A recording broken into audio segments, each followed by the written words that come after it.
Bien, hermanos, buenas tardes.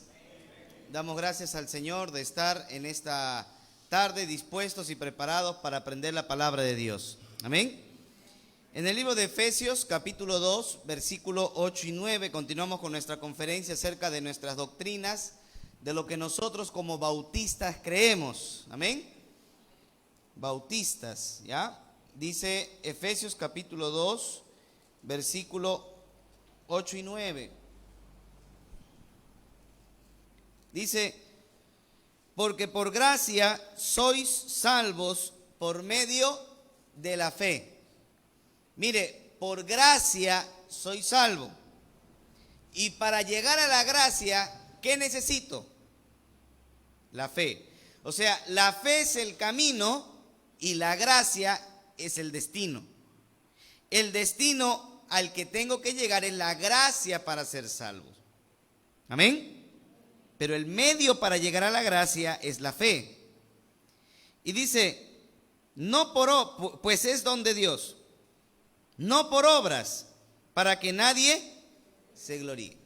O sea, no somos salvos por obras, ¿ya? Nadie que haga una buena obra va a poder ser salvo. ¿Quiere decir, pastor, que la vez pasada que me fui a Yauca de rodillas, eso no me va a hacer salvo? No, no te va a hacer salvo. Amén. No lo va a hacer salvo. Entonces, no hay ninguna obra más que la obra de Cristo en la cruz. Si yo creo por la fe en lo que Cristo hizo, llego a la gracia de Dios y es la gracia de Dios lo que a mí me va a hacer salvo. El tema de esta tarde es la predestinación y la voluntad humana. Hemos preferido hablar sobre este tema porque algunos creen que todos los bautistas creemos o somos calvinistas. ¿Qué cosa es el calvinismo? El calvinismo es una enseñanza, una doctrina que tiene 5 puntos. A eso se llaman los 5 puntos del calvinismo. En primer lugar, está la depravación total. El calvinismo dice que todos los hombres son absolutamente depravados.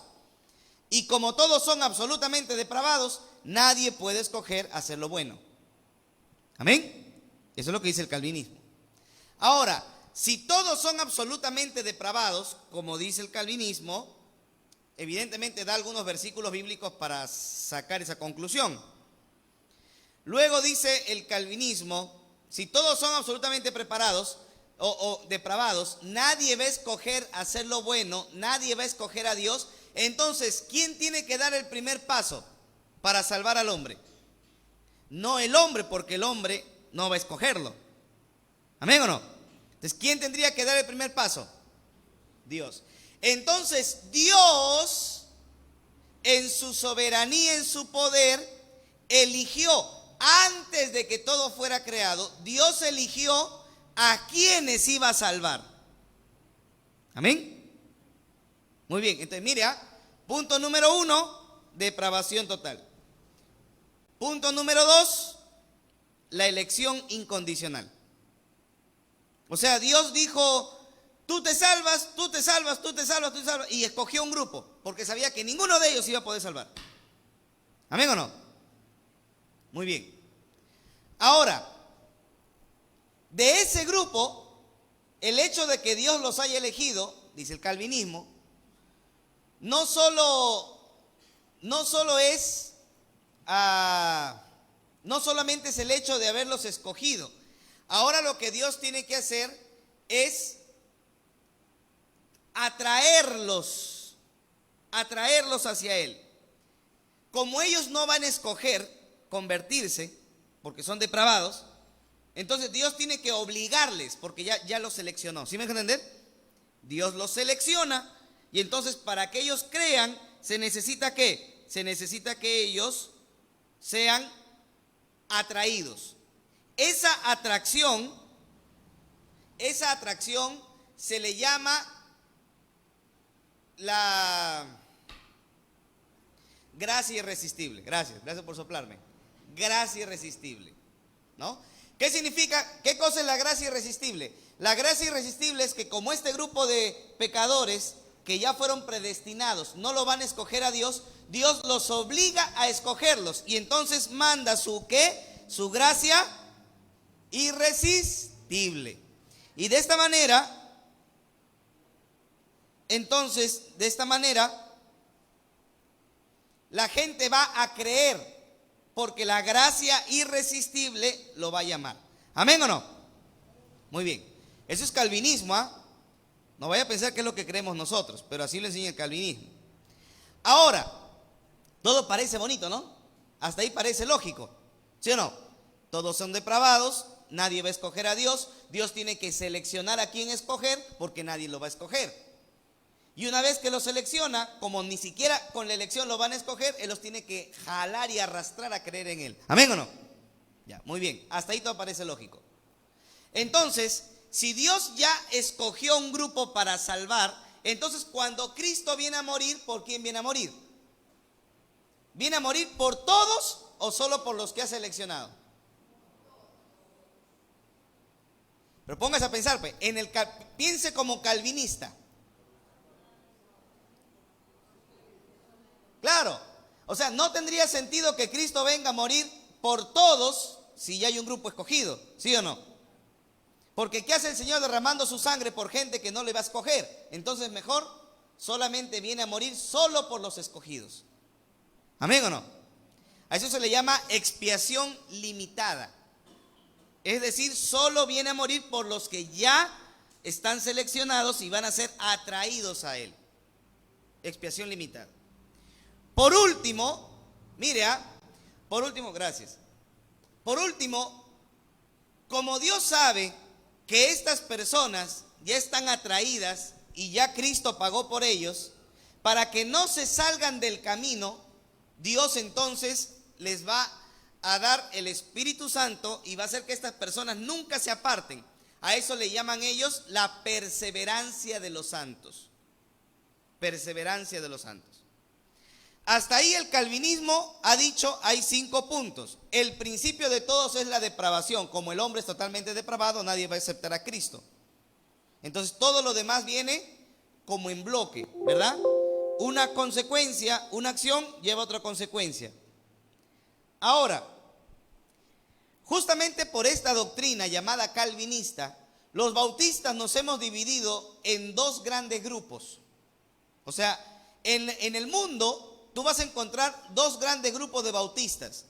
No porque tú te vayas a una iglesia que dice Iglesia Bautista Los Redimidos, estos son bautistas. Te metes allí, está bonito, hasta te haces miembro y ni siquiera preguntaste lo que creen. ¿Sí me dejan entender o no? Entonces hay que saber, Paul Washer es bautista. Sí es bautista, pero ¿qué clase de bautista es? John MacArthur es bautista, pero ¿qué clase de bautista es? ¿Amén o no amén? Entonces, los bautistas se han dividido en 2 grandes grupos.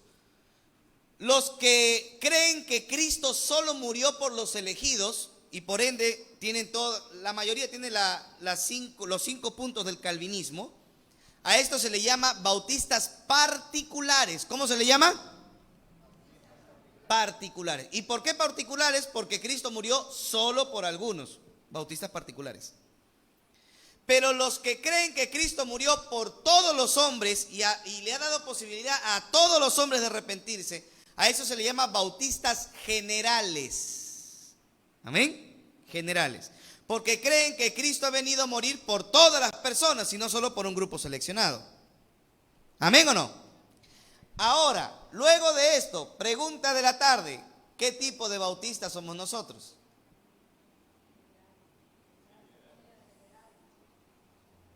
Ya no sabe, ya estoy perdido, pastor. Somos bautistas generales, ¿ya? ¿Y por qué nosotros somos bautistas generales? Nosotros somos bautistas generales porque nosotros creemos lo que dice la Biblia. ¿Qué dice la Biblia? Vamos a 1 Timoteo capítulo 4 versículo 10. 1 Timoteo capítulo 4 versículo 10. Justo en esta semana, creo que esta semana fue que publiqué un video de Miguel Núñez donde él hablaba de que Cristo solo murió por los elegidos. Y yo ponía justamente eso. No es posible que la gente crea que Cristo murió solo por los elegidos cuando el texto bíblico dice otra cosa. Miren lo que dice 1 Timoteo, capítulo 4, versículo 10. ¿Estamos ahí, hermano? Versículo 9. Palabra fiel es esta, y digna de ser recibida por todos, que por esto mismo trabajamos y sufrimos oprobio, porque esperamos en el Dios viviente, que es que mayormente,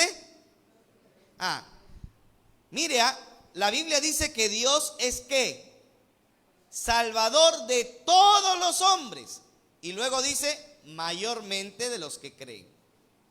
¿Qué está diciendo? Que la salvación está disponible para todos los seres humanos. ¿Amén o no? Pero se hace efectiva en los que creen.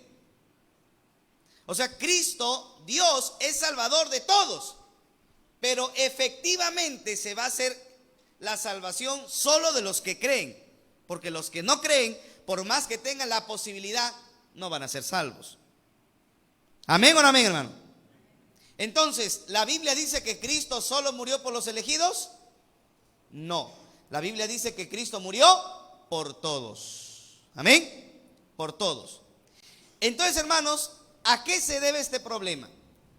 No solamente se debe a los 5 puntos del calvinismo que ya le he explicado hace unos momentos. También se debe al hecho de que y usted va a escuchar a muchos predicadores, muchos de ellos muy famosos, que son bautistas particulares. Y muchos de ellos dicen que el hombre, como es totalmente depravado, no tiene la opción de decidir lo bueno. Recuerde los 5 puntos. Pero pasa que si usted destruye un punto, destruye todo lo demás. ¿Verdad? Es como que todo está en bloque. Si usted destruye un punto, destruye todo. Ahora, pregunta de la tarde. ¿Es verdad que todos somos totalmente depravados, sí o no? Yo no, pastor, el hermano. ¿Cómo que el hermano? ¿También me señalas? Pregunta, ¿somos totalmente depravados, sí o no?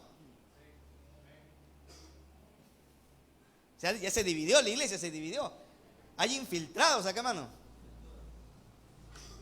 Vamos a ver lo que dice la Biblia. ¿Amén o no?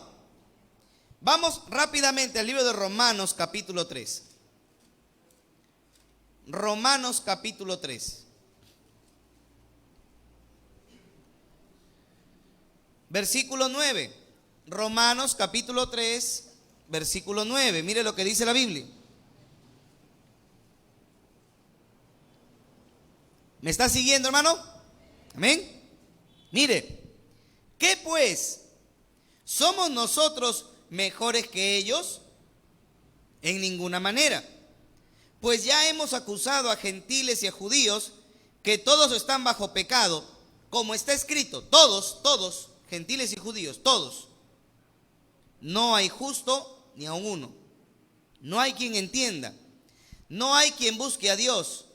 Todos se desviaron a una se hicieron inútiles. No hay quien haga lo bueno, no hay uno ni siquiera. Sepulcro abierto es su garganta, con su lengua engañan, veneno de áspides hay debajo de sus labios, su boca está llena de maldición, de amargura, sus pies se apresuran, etcétera, etcétera, etcétera. Vuelvo a repetir, nuevamente la pregunta, ¿todos somos totalmente depravados, sí o no? Sí, ya, ahí está. Se necesitaba la Biblia para saber. Todos somos totalmente depravados. Todos somos totalmente pecadores. La pregunta es, si en esta condición de depravación, el ser humano tiene o no tiene la posibilidad de elegir a Dios. Esa es la pregunta. O sea, la pregunta no es si somos totalmente depravados, porque sí somos totalmente depravados. Somos totalmente pecadores. Lo que no significa que todos hayamos llegado al mismo nivel de depravación. ¿Amén? O sea, hay gente que ha llegado a un nivel de depravación total, pues, ¿no? Ya completa, o sea, una depravación ya, gente hasta caníbal. ¿Ha visto esos hombres que descuartizan gente y se lo comen? Ya, esa gente está pues ya completamente depravada. ¿Sí o no? No todos somos así, pero todos somos depravados, totalmente depravados y pecadores. Lo que no significa que todos hayamos llegado al mismo grado de depravación, pero todos somos depravados. ¿Amén o no amén? Ahora, la pregunta entonces tiene que centrarse en si tenemos la posibilidad o no de escoger a Cristo, a pesar de nuestra condición de depravación. ¿Sí o no? ¿Sí? Algunos dicen sí. ¿Quién dice no? A ver, ¿cuántos piensan que sí? Levanten la mano. ¿Cuántos piensan que sí? ¿Cuántos piensan que no? ¿Cuántos no piensan? Vamos al libro de Génesis capítulo 4. Vamos a Génesis capítulo 4. Creo que este es el ejemplo más claro que tiene la Biblia sobre este tema.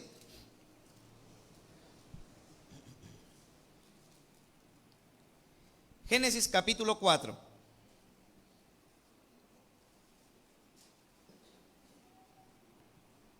La prédica de hoy queda grabada en el internet, así que compártalo con los hermanos que escuchan a los bautistas particulares. En Génesis capítulo 4, en el versículo número 8, mire lo que dice. Ya usted conoce la historia. La historia dice de que Abel le había dicho a Caín, salgamos al campo, y lo mató. Verso 8, de envidia, ¿no? Y Caín dijo a su hermano Abel, salgamos al campo. Y aconteció que estando ellos en el campo, Caín se levantó contra su hermano Abel y lo mató. Verso 9, y Jehová dijo a Caín, ¿dónde está Abel tu hermano? Y él respondió, no sé, ¿acaso soy guarda de mi hermano? Todavía mintió. Ahora, nos vamos a dar cuenta de que, pregunta, ¿Caín era totalmente depravado, sí o no, en este momento, en esta escena? ¿Caín era un hombre caído, totalmente depravado, sí o no? Sí, era un hombre caído, totalmente depravado. Pero mire qué pasó en el versículo 4. Él terminó matando a su hermano, pero el versículo 4 dice, y Abel trajo también a los primogénitos de sus ovejas, de lo más gordo de ellas. Y miró Jehová con agrado a Abel y a su ofrenda, pero no miró con agrado a Caín y la ofrenda suya. Y se ensañó Caín en gran manera y decayó su semblante. Verso 6. Entonces Jehová dijo a Caín, ¿por qué te has ensañado? ¿Y por qué ha decaído tu semblante? Verso 7. Mire, si bien hicieres, ¿no serás enaltecido? ¿No van a reconocer si haces lo bueno? Y si no hicieres bien, el pecado está a la puerta. Con todo esto, a ti será su deseo y tú te enseñorearás de él. ¿De quién? Del pecado. Lo que le está diciendo Dios a Caín, un hombre caído y totalmente depravado, es, ¿por qué te amargas? ¿Por qué te pones molesto? Si tú haces lo bueno, te va a ir bien. Pero si tú haces lo malo, el pecado está a la puerta. Anda tú, pero tú puedes dominarlo. O sea, Caín era un hombre totalmente depravado, malo y pecador, pero ¿tenía la capacidad de escoger lo bueno? Sí. Sí tenía la capacidad de escoger lo bueno. Tenía la capacidad de aceptar hacer lo malo o negarse. Tenía la capacidad de aceptar hacer lo bueno o negarse, a pesar de estar totalmente depravado. ¿Amén o no amén? Entonces, lo que el calvinismo dice en su primer punto, que el hombre es totalmente depravado, ¿es verdad o mentira?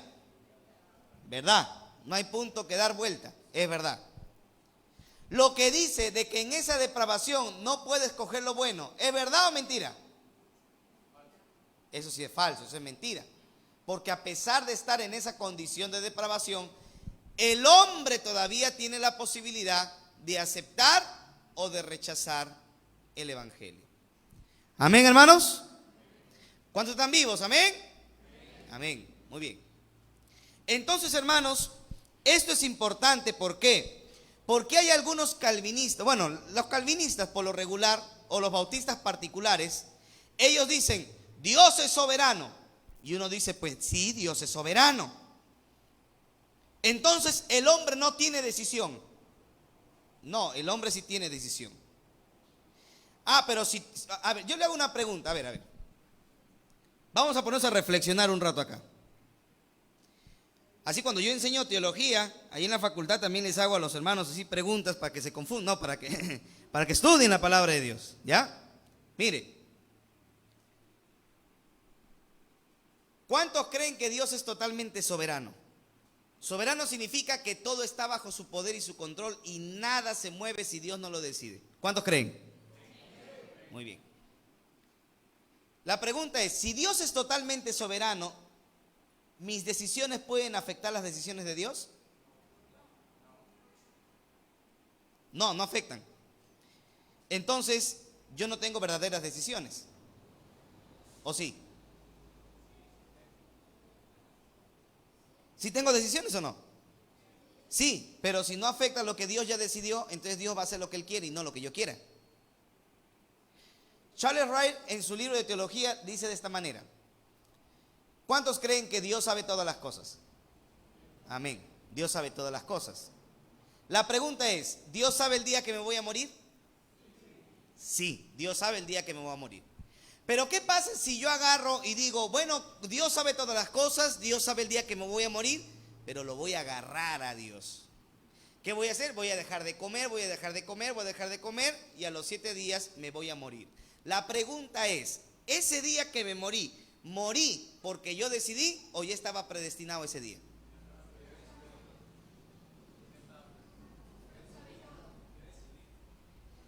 Charles Wright dice, en vez de preguntar tonterías, mejor coma nomás. ¿Cuál es el punto?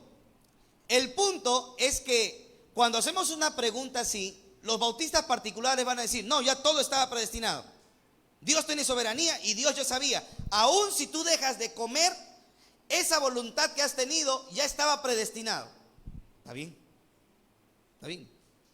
Pero los bautistas particulares o generales van a decir, claro, Dios ya lo sabía. Pero el hecho de que Él dejara de comer también es parte de la voluntad humana, porque toda persona tiene libertad. Dios no obliga a nadie. ¿Amén o no? ¿Sabe por qué la libertad de decisión es un punto muy importante en la teología cristiana que no aparece en los bautistas particulares? Por eso hay que tener cuidado con lo que uno anda escuchando. Ay, como lloro con Paul Washer, pastor, qué tremendo Paul Washer. Sí, pero mira lo que cree sobre la salvación. Hay que tener cuidado, hay que tener oído. ¿Amén o no?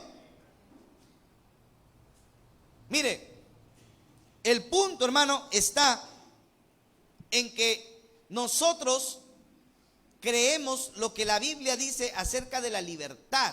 O sea, los seres humanos tenemos esa libertad, pero que es una libertad que funciona de una manera tan espectacular con la voluntad de Dios. O sea, es algo que no se puede describir. No podemos saber cómo es que se une, se fusiona la voluntad de Dios con la libertad del hombre, pero sucede. ¿Amén? Sucede. Porque te voy a poner un ejemplo. ¿Cuál es el principio más grande de la Biblia? ¿La fe, la esperanza o el amor?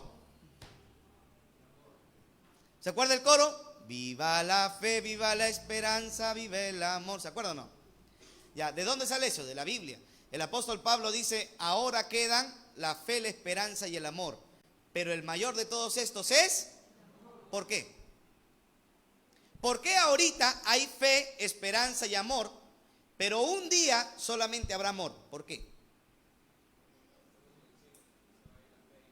Claro, porque la fe es lo que yo creo sin ver. La esperanza es lo que yo espero sin ver. Ahora, yo tengo fe en Dios y tengo esperanza de que Cristo va a venir. ¿Me entienden o no? Pero cuando Cristo venga, se acabó mi fe. ¿O no? ¿Mi esperanza se acabó o no? También, ¿qué es lo único que va a durar? El amor. Por eso Pablo dice, la fe y la esperanza se van a acabar. El amor no, el amor durará por siempre. Ahora, escucha acá.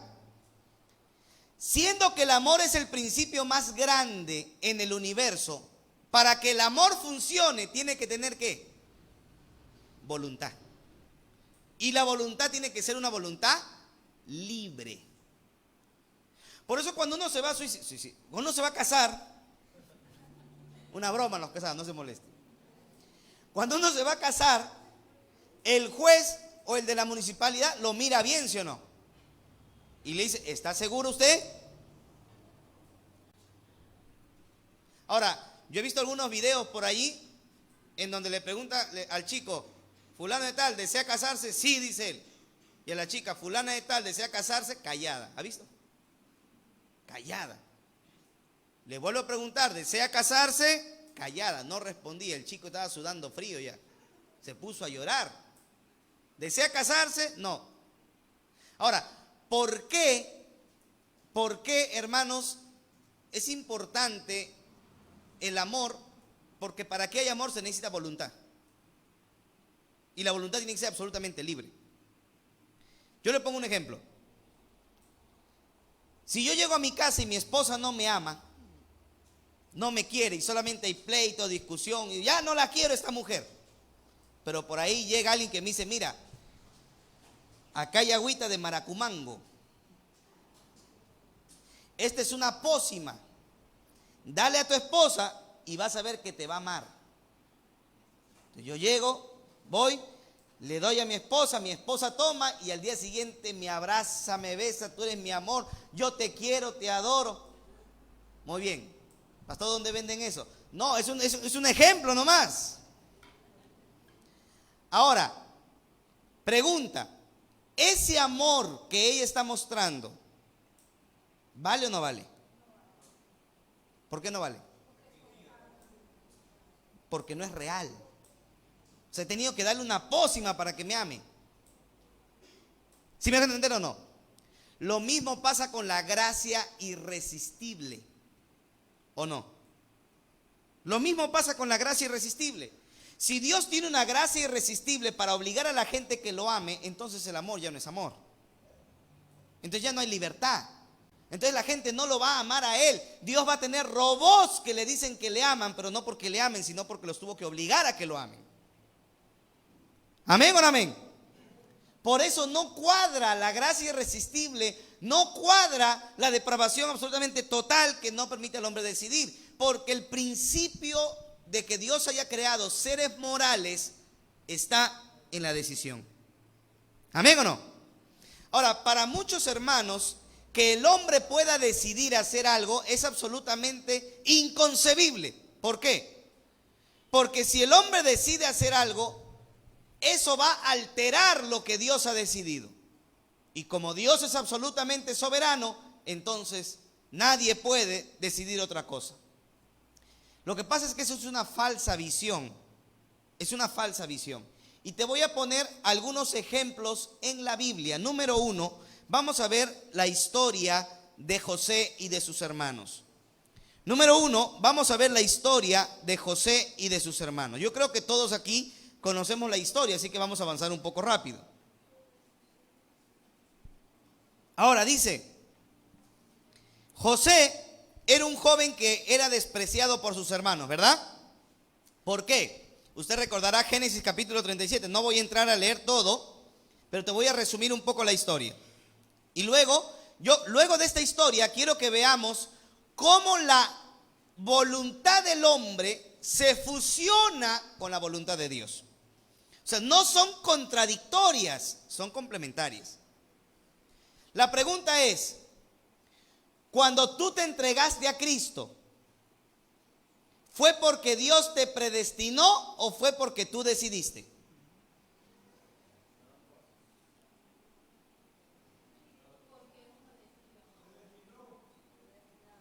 Ahora, ¿la Biblia dice que nos predestinó? Sí. ¿La Biblia dice que podemos decidir? Sí. Entonces serían las dos cosas, ¿verdad? Algunos se acuerdan, pastor, la teología del Chavo. Sí, la teología del Chavo. Las dos cosas. O sea, Dios te ha predestinado, pero también tienes la absoluta libertad de haberlo aceptado. Pero pastor, no me entra en mi cabeza, tampoco en la mía, pero lo creo porque la Biblia lo dice. Te voy a poner un ejemplo. En la historia de José, usted recuerda a José, Jacob tenía 12 hijos, ¿verdad? Y de los 12 hijos, su hijo favorito, ¿quién era? Pero no lo hacía notar. ¿Cómo lo habrá hecho notar Jacob? Que en una ocasión estaban todos sus hermanos reunidos y dice la Biblia, bueno, José se ganó la antipatía porque la Biblia dice que José venía a contarle malos informes a su papá de sus hermanos. Así que los hermanos le agarraron cólera. Pero a más de esto, la Biblia dice que un día llegó Jacob con una túnica de colores, cosa que está mal traducida porque en el texto hebreo no dice túnica de colores. El texto hebreo dice túnica de manga larga. Ahora, las túnicas de manga larga eran muy importantes en el mundo antiguo. Para nosotros tal vez no, pero en el mundo antiguo sí. ¿Por qué? Porque solo se le daba túnica de mangas largas al que era el supervisor en el campo.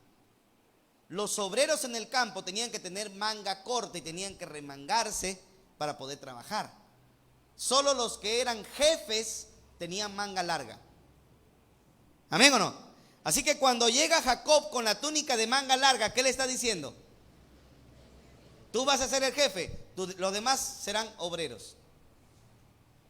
Ahora, los hijos entendieron bien lo que estaba diciendo Jacob, ¿verdad? Y todavía están comiendo y José, imprudente, porque para ser joven también uno es imprudente. ¿Amén? Parece que no ha habido jóvenes acá. No se acuerda el toro cuando era becerra. Bueno, cuando uno es joven es imprudente. José sabía que sus hermanos no lo querían. Encima su papá hace una abismal diferencia entre él y sus hermanos. Y mientras están comiendo, José le dice a sus hermanos, hermanos, papá tuvo un sueño. ¿Así? Cuéntame tu sueño. Soñé que todos se arrodillaban delante de mí. O sea, ya esa era la cereza que le había puesto, ¿no? Era la gota que faltaba para que el vaso se rebalse. Y luego tiene otro sueño. El papá no dijo nada, pero la segunda ya le indignó. Porque él dijo, papá, he tenido otro sueño.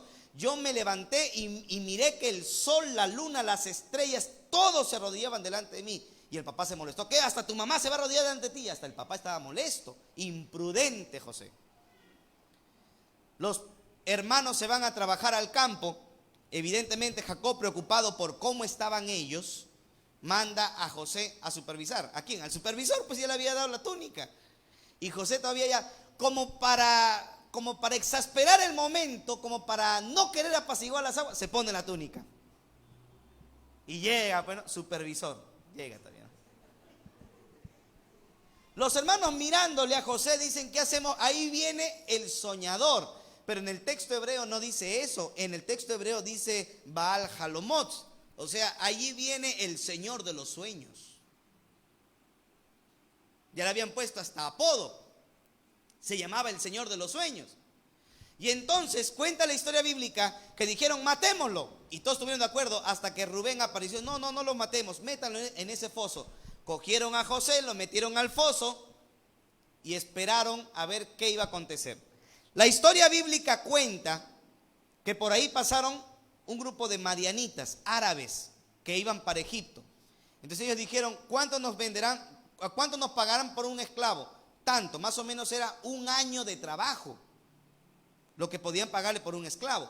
Así que lo sacaron, lo vendieron a los madianitas. José se fue a Egipto y ellos cogieron la túnica de mangas largas y sacrificaron un cordero, lo mancharon de sangre y le dijeron a Jacob, tu hijo ha muerto. Hasta ahí todos recordamos la historia, ¿amén? Muy bien. Ahora, no voy a entrar más en detalle. Usted recuerda ya que José llegó a Egipto. Vamos a estudiar la historia de José, no ahorita, pero lo vamos a estudiar. Hasta que José lo meten en la cárcel por haber sido buena gente, termina en la cárcel llega el copero y el panadero. Él le revela el sueño al copero, al panadero, y le dice al copero, no te olvides por favor, cuando Faraón pregunte, dile que yo te he dicho el sueño y que me vaya a sacar de acá, por favor. 13 años metido acá y nadie me saca. Ya le dijo el copero, ni bien pisó la calle, se olvidó.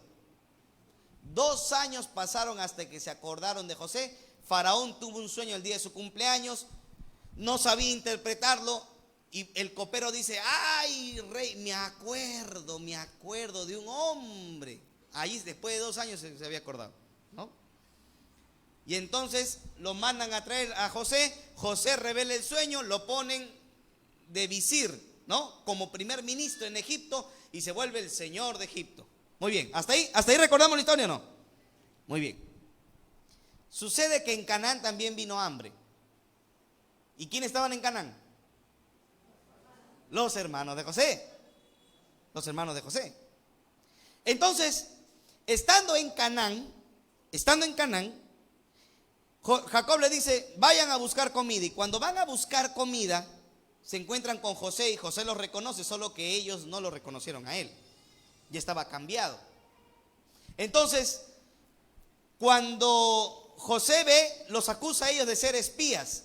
Y le dice que todos ustedes se quedarán, no van a volver. No, le rogaron, no seas malo, tenemos que volver. Tenemos un padre y un hermano. Ah, tienen un hermano. Se acordó de su hermano Benjamín, que era su chochera, su amigazo. ¿Y cómo está su hermano?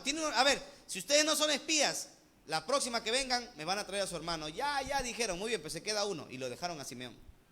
Y todos se fueron. ¿Recuerdan la historia?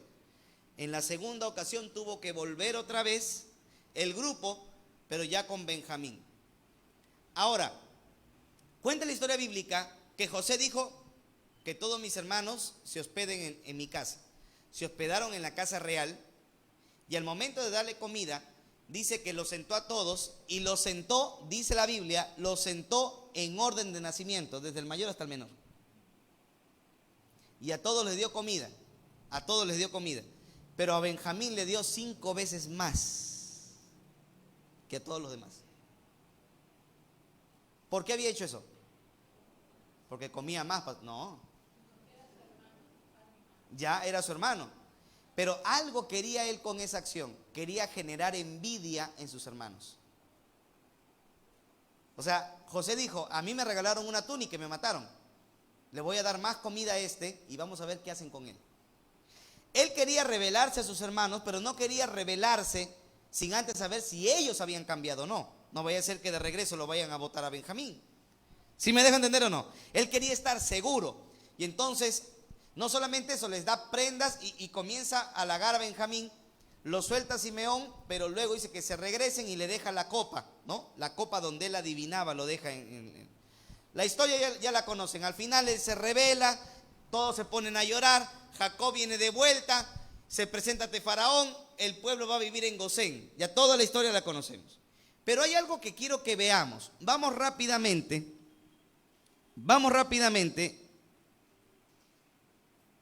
al capítulo 45. Génesis capítulo 45.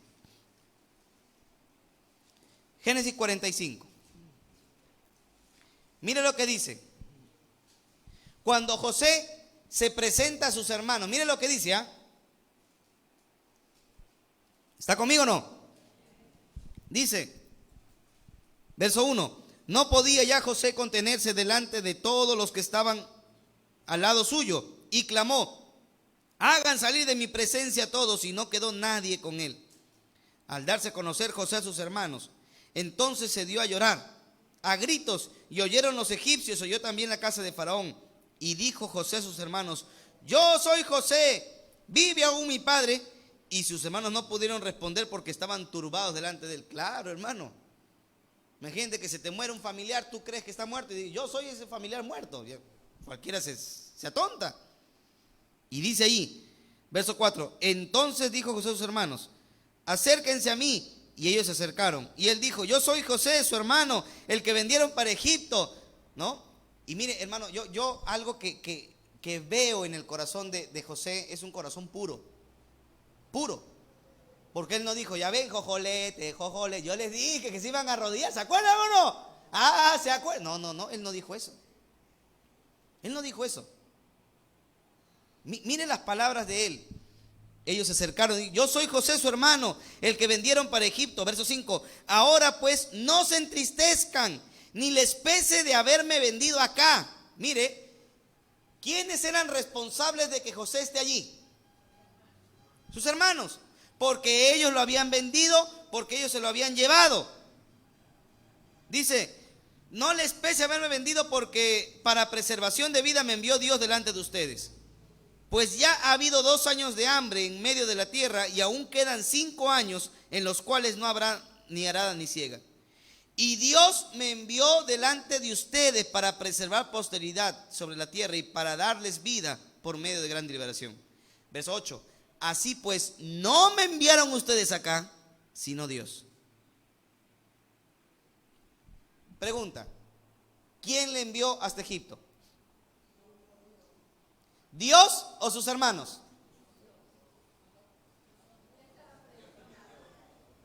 Vuelvo a preguntar, ¿cómo llegó José allí? ¿Por sus hermanos o por Dios? Las dos cosas. Las dos cosas. O sea, hay una fusión maravillosa entre la voluntad humana y la voluntad de Dios. Y nadie puede negar eso. Los calvinistas dicen no, la salvación solamente es por la voluntad de Dios. Y no es verdad. Porque Dios ha tenido toda la voluntad de salvar. Pero no todos se van a salvar, porque hay gente que no lo elige y no lo escoge. Y hay gente que no elige y no escoge a Dios, no porque Dios no los haya elegido ni predestinado. Hay gente que no elige a Dios porque decide vivir en su maldad. Amén. Decide vivir en su pecado. Hermanos, por eso es importante entender que hay cosas en la Biblia que son las dos cosas. Y no podemos ir contra eso. Un ejemplo más. Vamos a la historia de Faraón. Usted recordará la historia de Faraón, ¿verdad? El Señor comisionó a Moisés para que sacara de Egipto al pueblo. Y luego el Señor envía las plagas sobre Egipto para que Faraón salga. La pregunta es, mire acá, en la plaga de úlceras, capítulo 9, versículo 12. Éxodo capítulo 9, versículo 12. Dice, pero Jehová endureció el corazón de Faraón y no lo oyó como Jehová lo había dicho a Moisés. ¿Por qué Faraón no dejó ir a Israel? Porque Dios lo había endurecido. Capítulo 10, versículo 20. Sígame con la Biblia. Capítulo 10, versículo 20. Éxodo. Pero Jehová endureció el corazón de Faraón y éste no dejó ir a Israel. ¿Quién endureció el corazón de Faraón? Jehová, Dios. Capítulo 10, versículo 27. Pero Jehová endureció el corazón de Faraón y no quiso dejarlos ir. ¿Quién endureció el corazón de Faraón? Dios, Jehová. Ahora mire el capítulo 8, versículo 15. Pero viendo Faraón, capítulo 8, verso 15. Pero viendo Faraón que le habían dado reposo, endureció su corazón y no los escuchó, como Jehová lo había dicho. ¿Quién endureció su corazón? Faraón. Acá dice que Faraón mismo endureció su corazón. Capítulo 8, versículo 22. Mas Faraón endureció aún esta vez su corazón y no dejó ir al pueblo. ¿Quién endureció su corazón? Faraón. Entonces, la pregunta de la noche: ¿qué fue lo que impidió que Faraón dejara ir a Israel? ¿Dios que endureció su corazón o Faraón que se endureció a sí mismo? Las dos cosas. ¿Amén o no? Las dos cosas. Quiere decir que hay una maravillosa y espectacular combinación de la voluntad humana y de la voluntad divina. ¿Amén o no? Ahora, termino con esto. La salvación, número 3, la salvación de los seres humanos es un acto humano divino. La salvación de los seres humanos es un acto divino y humano. Humano divino. Ahora, para muchos esta frase puede sonar herética. No, el pastor está hablando de herejía porque la salvación solamente lo ha hecho Dios, el hombre. Y yo no he dicho que el hombre haya hecho algo para ser salvo. ¿O qué hemos hecho nosotros? ¿Quién murió en la cruz? ¿Quién murió en la cruz? ¿Quién padeció? ¿Quién resucitó? ¿Quién está a la diestra de Dios? No hemos hecho nada. pero no significa que porque Cristo haya hecho todo, yo no vaya a decidir buscarlo. ¿Amén o no? Eso no significa eso. Por eso le digo, es una participación ¿qué? Humana, divina. Porque Dios hizo toda su parte posible para que yo sea salvo. Me toca hacer mi parte, y es aceptar la voluntad de Dios. ¿Amén o no? El gran predicador Dwight Moody, en una de sus prédicas dijo: algunos dicen que la fe es un don de Dios. Y es cierto, el pan también es un don de Dios, pero uno tiene que decidir comerlo. El agua también es un don de Dios y uno tiene que decidir beberlo. La salvación es un don de Dios, pero uno tiene que aceptar recibirlo. ¿Amén? O sea, no significa que no tengamos esa libertad de poder aceptar. Mire, vamos a ver algunos versículos que indican que la salvación es un acto divino. Juan capítulo 6, versículo 44. Juan 6, 44. Ahí pueden ir anotando en sus boletines. Juan 6, 44. Jesucristo dijo: ninguno puede venir a mí si el Padre que me envió no lo trajere, y yo lo resucitaré en el día postrero. Dice, nadie puede venir a Cristo si el Padre no lo arrastra para que crea. Quiere decir que Dios nos jala a Cristo. ¿Amén o no? Es un acto divino. Nadie puede estar en contra de lo que dice la Biblia. Juan capítulo 1, versículo 13. Habla de los hijos de Dios y dice: los cuales no son engendrados de sangre, ni de voluntad de carne, ni de voluntad de varón, sino de Dios. ¿Cómo se llega a ser hijo de Dios? ¿Por voluntad humana? Ese versículo dice que no. Ese versículo dice que la voluntad de Dios es lo que nos hace ser hijos de Él. ¿Amén? Está clarísimo. Nadie puede ir contra lo que dice eso. Efesios capítulo 1, versículo 4 y 5. Dice, hablando Pablo, Efesios 1, 4 y 5. Hablando Pablo acerca de la salvación. Dice, según nos escogió en Él antes de la fundación del mundo, para que fuésemos ¿qué? Santos y sin mancha delante de Él, en amor habiéndonos. Quiere decir que Dios lo predestinó a usted y me predestinó a mí para ser salvo, ¿sí o no? Sí, porque es lo que dice el texto, no hay vuelta que dar. Dios me predestinó, o sea, antes de que Dios naciera, Dios dijo: tú vas a ser mi hijo y tú vas a seguir hasta la salvación. Dios lo hizo, o sea, yo no puedo ir contra lo que dice la Biblia. ¿Amén o no? Pero decir solamente eso, ¿es decir toda la verdad? No. Porque se olvidan que hay otra parte, y la otra parte es la voluntad humana. ¿Amén? Si yo solamente me enfoco en la voluntad humana, pierdo de vista el enfoque de Dios. Y si yo solamente me centro en el enfoque de Dios, pierdo de vista la voluntad humana. Y la salvación es un acto humano divino. En Hechos capítulo 17, versículo 30. Hechos 17, 30. Mire, dice: pero Dios, habiendo pasado por alto los tiempos de esta ignorancia, ahora manda a todos los hombres en todo lugar que se arrepientan. Hermanos, el evangelio es un mensaje para todas las personas, ¿amén o no? Para que se arrepientan. La pregunta es, si el hombre no tiene decisión, como lo afirman los bautistas particulares y el calvinismo, entonces ¿para qué predicamos?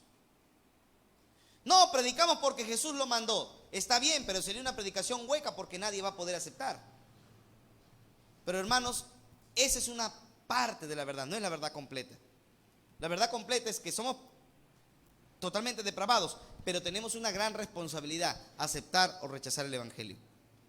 Por eso la Biblia dice claramente que el Señor ha dicho a todos los hombres en todo lugar que se arrepientan. Dios no te dice algo que no puedes hacer, Dios te dice algo que puedes hacer. Y lo que se puede hacer es arrepentirse. Hay la capacidad de dejar el pecado. 1 Timoteo 4:10, que ya lo hemos visto, Él es salvador de todos los hombres y mayormente de los que creen. Último versículo, Apocalipsis 22:17. Para mí este es el versículo más claro. Y hasta el día de hoy no consigo un calvinista que lo responda.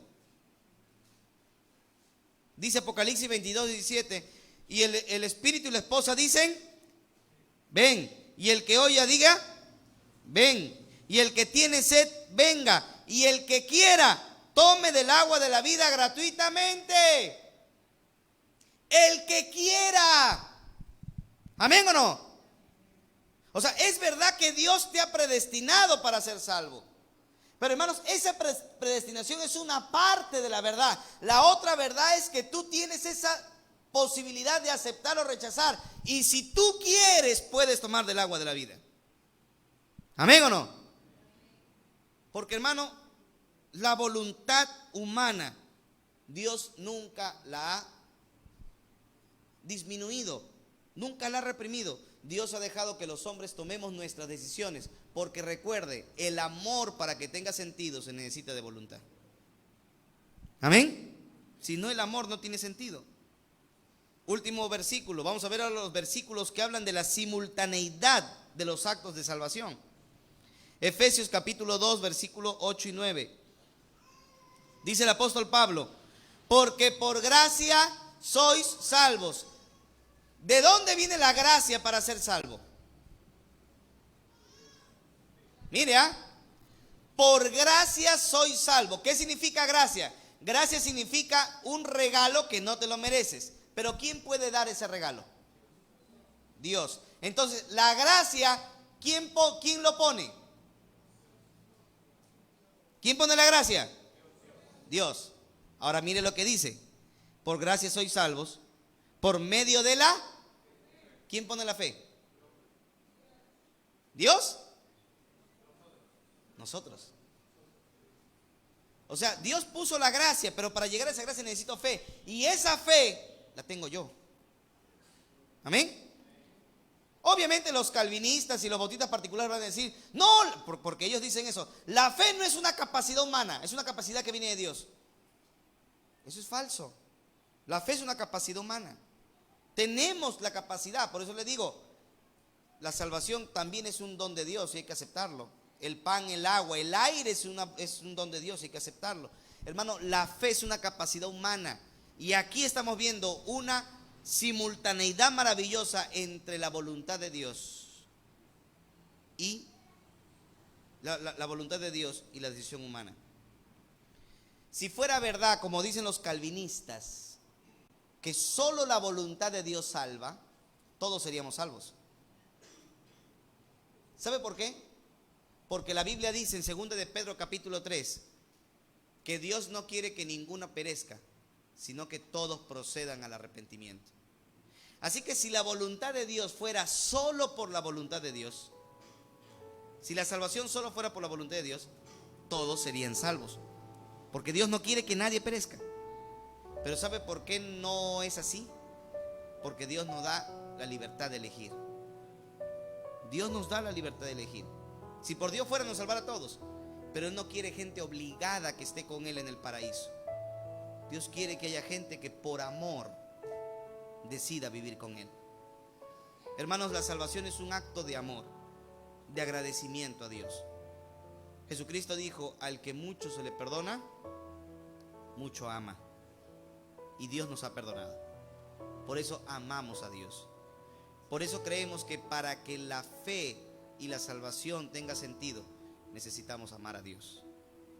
Amén. Necesitamos amar a Dios. Vamos a orar, hermanos. Señor, gracias te damos por tu palabra. Gracias te damos por ella. Porque es tan maravillosa para nosotros, que nos recuerda la importancia en esta tarde de acercarnos delante de ti. Señor, de aprender a amarte. Ayúdanos, enséñanos a poder amarte, Señor. Que nuestra vida, que nuestra mente, que nuestro corazón esté enfocado en servirte. Señor, gracias por ese regalo tan maravilloso. Gracias por ese regalo tan precioso de la salvación. Ayúdanos a poder exaltar y glorificar tu nombre. Que nuestra vida, Señor, pueda manifestar la grande obra que has hecho en la cruz. Gracias, Señor, por esta gran responsabilidad que ha dado a cada hombre. de aceptar o rechazar ese regalo. Y gracias por habernos escogido, como dice tu palabra, para aceptar esta verdad. Ayúdanos a amarte en todo momento y a servirte con corazón dispuesto. En el nombre de Jesús. Gracias, Señor. Amén y amén.